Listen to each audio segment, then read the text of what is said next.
Inaasahang mas mapapalawak pa ang kaalaman ng ilang local officials sa bansa kaugnay sa good governance at iba pang stratehiya. Ito ay matapos ipadala ang ilan sa kanila sa Bangkok, Thailand para sa isang foreign study mission. Yan ang ulat ni Lou Antonio.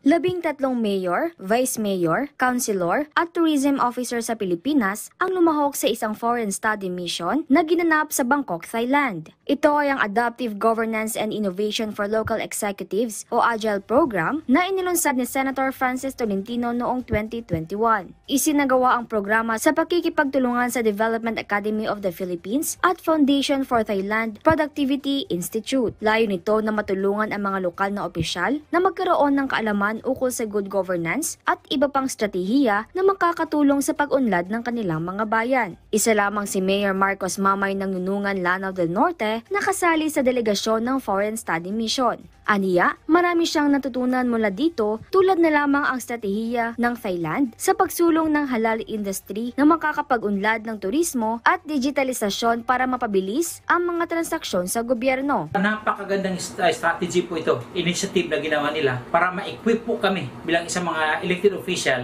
na magkaroon kami ng idea, magkaroon kami ng sapat na kaalaman, magkaroon kami ng experiences that we could possibly apply in the Philippines or in particular sa area of responsibility po namin. Sa amin sa Municipality of Nunungan, knowing that Nunungan have been deprived for peace and development for the past decades. So ang dami pong kulang sa amin na posible ma-apply po natin kung may natutunan natin sa ibang bansa. Nagpapatuloy rin ang RIDO o Family Feud Settlement sa Nunungan upang masiguro ang kapayapaan na malaking susi para sa pag-unlad. Marami na rin mga infrastruktura ang itinatayo dito. Ilan na lamang dito ang konstruksyon ng 4-in-1 na project, isang ospital, English-Arabic classrooms, hospital administration building at moske na itinatayo sa tulong ng Sheikh Abdullah Al Nouri Charity Society, State of Kuwait. Malapit na ring matapos ang konstruksyon ng tulay na magkokonekta sa mga bayan ng Sapad at Nunungan. When it comes sa mga iba't ibang project, ang dami pa pong nakaline up ng mga projects para sa Nunungan. So pasalamat po tayo sa lahat ng mga agencies na patuloy na tumutulong po sa atin sa Municipality of Nunungan.